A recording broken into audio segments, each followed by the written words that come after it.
How would you describe yourself? Extrovert, introvert, outgoing, even-minded? Well, what you just described is your traits. Traits are a distinguished quality or characteristic, typically one belonging to a person. The trait approach to personality is the one of the major theoretical areas in the study of personality. The trait theory suggests that individual personalities are composed of these broad dispositions. The trait approach to personality is focused on differences between individuals. The combination and interaction of various traits forms a personality that is unique to each individual. Trait theory is focused on identifying and measuring these individuals' personality characteristics.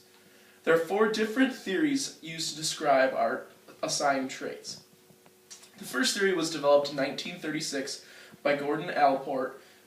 He found that one English language dictionary alone contained more than 4,000 words describing different personality traits, and he categorized these traits into 3 levels. Our cardinal traits are the traits that dominate and shape an individual's behavior, often to the point that the person becomes known specifically for these traits.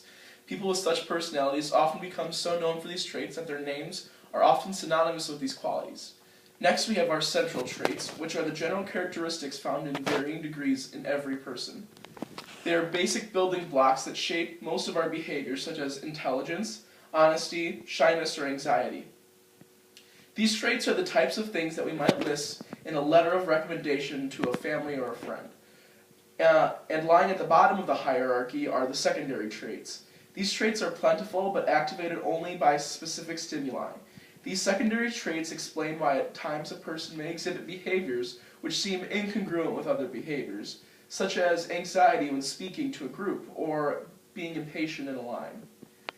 In 1946, Raymond Cattell took Allport's list of 4,500 traits and removed all of the synonyms, reducing them down to 171.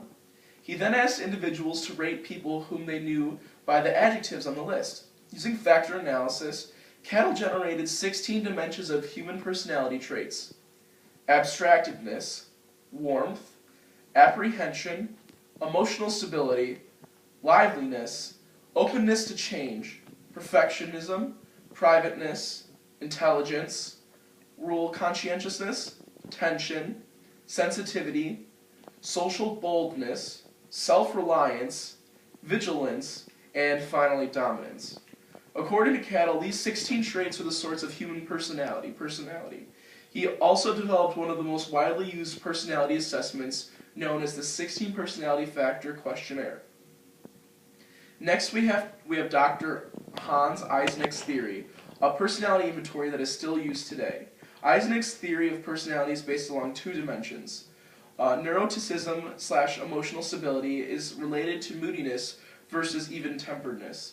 Neuroticism refers to an individual's tendency to become upset or emotional, while stability refers to the tendency to remain emotionally constant.